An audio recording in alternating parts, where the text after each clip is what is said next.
Toto video ti prináša NordVPN. Získaj 4 mesiace navyše zadarmo pri kúpe dvojročného plánu bez rizika vďaka 30-dňovej garancii vrátenia peňazí.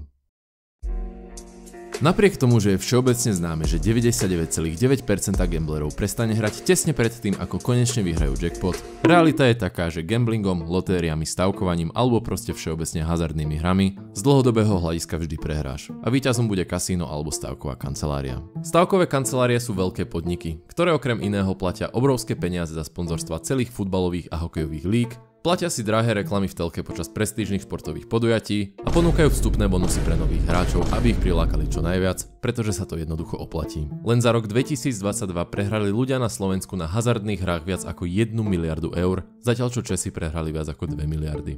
Takže ako to tieto spoločnosti docielia? Spôsob, akým si spoločnosti prevádzkujúce hazardné hry vedia zaručiť svoju dlhodobú ziskovosť a s ňou tvoju stratu je pomerne jednoduchý. Opiera sa o pravdepodobnosť, očakávanú hodnotu a zákon veľkých čísel. Pravdepodobnosť, ako iste vieš, vyčísluje šancu, že sa stane nejaká udalosť. Napríklad, keď hádžeš kockou, je šanca 1:6, že padne ľubovoľné číslo. Predstav si, že ti ponúknem stávku, v ktorej máš možnosť vyhrať 50 eur, ak správne tipneš, aké číslo na kocke padne, s tým, že vstupný poplatok do tejto hry je 15 eur. Je pre teba takáto hra výhodná? Vieme si to overiť cez jej očakávanú hodnotu. Tu vypočítame tak, že vynásobíme pravdepodobnosť chceného výsledku s jeho ziskom a odčítame súčin pravdepodobnosti nechceného výsledku s jeho stratou. Čiže v našom prípade 1/6 x 50 minus 5/6 x 15. To nám dá minus 4,17, čo znamená, že v dlhodobom horizonte v priemere prehráš 4,17 € za každú hru a stávka je pre teba tým pádom nevýhodná.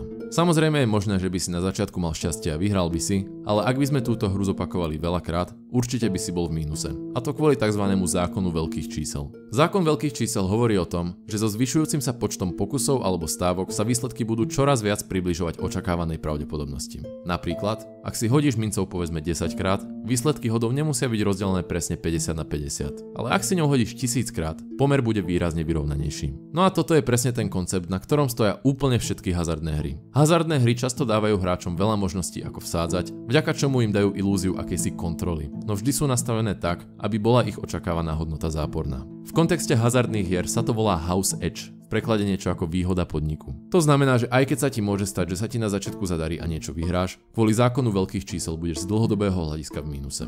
Pozrieme sa napríklad na ruletu. Ruletové koleso obsahuje 37 políčok s tým, že môžeš vsadiť na konkrétne čísla, na červenú alebo čiernu, párnu alebo nepárnu a tiež na rôzne kombinácie. A to, aké číslo padne, je úplne náhodné. Ak sa rozhodneš staviť na červenú a padne červená, tvoj vklad sa zdvojnásobí. Lenže šanca, že padne nie je 50%, ale 48,65% kvôli tejto zákernej nule. A očakávaná hodnota tejto hry je minus 2,7%.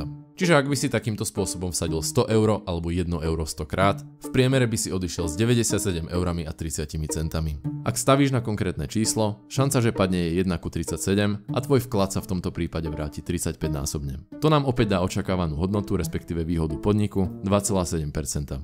Ruleta je ešte jedna z tých hier, v ktorej tvoje šance nie sú úplne tragické. Horšie sú na tom napríklad automaty, pri ktorých sa výhoda podniku pohybuje približne od 3 do 10% v závislosti od konkrétneho automatu. Avšak s prehľadom najhoršia hazardná hra z hľadiska návratnosti je lotéria. Najznámejšia lotéria u nás je pravdepodobne Loto, kde môžeš vyhrať neuveriteľných 3,8 milióna eur. Stačí trafiť 6 čísel zo 49 a zaplatiť euričko za účasť. Wow, aké výhodné. Šanca, že to trafíš je 1:14 miliónom, čo je menej ako že sa ocitneš v leteckej havárii alebo že ťa trafí blesk. Konkrétne v tejto lotérii prehráš v priemere 72 centov na každé euro, ktoré vsadíš. No a samozrejme nesmieme zabudnúť na športové stávky. Športové stávkovanie je jedna z tých hazardných hier, ktorá pre teba teoreticky môže byť zisková, ak naozaj vieš, čo robíš, hlboko sa vyznáš v danom športe alebo podplácaš, ale pravdepodobnosť stále hrá proti tebe. Kurzy tu nastavujú bookmakery s pomocou šikovných programov, ktoré zohľadňujú historické dáta, štatistiky tímov a hráčov, ale trebárs aj počasie, náladu na sociálnych sieťach a ďalšie faktory. Z toho potom vznikne pravdepodobnosť jednotlivých výsledkov. Napríklad,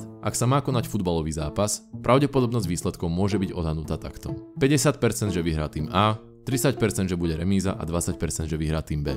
Z toho sa následne vytvoria kurzy. Ak by kurzy mali reflektovať skutočnú pravdepodobnosť daných výsledkov, tak by na tým A bol kurz 2, na remízu kurz 3,3 a na tým B kurz 5. V takomto prípade by však kancelária nič nezarobila. A preto sú kurzy vždy nastavované trochu nižšie, ako implikuje ich pravdepodobnosť. Mohli by byť nastavené napríklad na 1,9, 3,1 a 4,5, čím si kancelária zaručí, že zarobí nezáležiac od výsledku. Otázkou teda zostáva, prečo to ľudia robia. Okrem vidiny ľahkých peňazí je jedným z hlavných dôvodov, prečo ľudia stavkujú vzrušenie z rizika. Očakávanie výhry vyvoláva nával adrenalínu a dopamínu, čo vytvára pocit vzrušenia a potešenia. To je pre mnohých lákavejšie ako samotný potenciálny peňažný zisk. Navyše pre niektorých slúži gambling ako únik z každodenného života a ponúka dočasnú úľavu od osobných problémov alebo všedných rutín. Stavkovanie je však ovplyvnené aj mnohými kognitívnymi skresleniami, napríklad jedným z názvom omyl hazardného hráča. Jedná sa o mylné presvedčenie, kde ľudia veria, že ak sa nejaký náhodný jav v minulosti objavoval viac ako obvykle, v budúcnosti by sa mal opakovať menej. Napríklad, ak hráš ruletu a 5 krát po sebe padne červená, môžeš si myslieť, že už musí padnúť čierna, aj keď pravdepodobnosť je stále rovnaká. Ďalším je nadmerné sebavedomie. Stavkári často preceňujú svoje vedomosti a zručnosti a myslia si, že dokážu prekabátiť systém. S tým súvisí aj konfirmačné skreslenie, kde sa hráči viac sústredia na výsledky, ktoré potvrdzujú ich presvedčenie a ignorujú tie, ktoré ich vyvracajú. Živo si pamätajú výhry a rýchlo zabúdajú na prehry. Problém s hazardnými hrami je hlavne taký, že sa táto zábavka môže rýchlo zmeniť na závislosť. Problémové hranie je vážny problém, kedy ľudia nedokážu odolať hraniu napriek škodlivým následkom a to môže viesť ku finančnému zrujnovaniu, zničeným vzťahom a mentálnym problémom. Takže to nerob. No a za ušetrené peniaze si potom môžeš kúpiť napríklad NordVPN, s ktorým máš 100% šancu byť anonymný a chránený na internete. NordVPN ťa vie ochrániť pred širokým spektrom častých internetových hrozieb. Jednou z nich je napríklad útok Man in the Middle, kedy sa útočník vsunie medzi teba a tvoju destináciu, čo mu umožní šmírovať a niekedy aj manipulovať s tvojimi dátami. Napríklad si na kávičke, nemáš dáta a tak sa rozhodneš pripojiť na nejakú verejnú Wi-Fi. Bohužiaľ je to fejková Wi-Fi nastavená tak, aby cez ňu zlí chlapci mohli zachytávať tvoje dáta. To je ale smola, že nemáš NordVPN, ktorý zašifruje celú tvoju internetovú komunikáciu a tento útok znemožní. NordVPN funguje na všetkých zariadeniach a s jedným účtom ho môžeš používať na 6 naraz. Ak použiješ môj link, získaš navyše 4 mesiace zadarmo. A ak nebudeš spokojný, tak máš 30-dňovú garanciu vrátenia peňazí. Dobrú noc.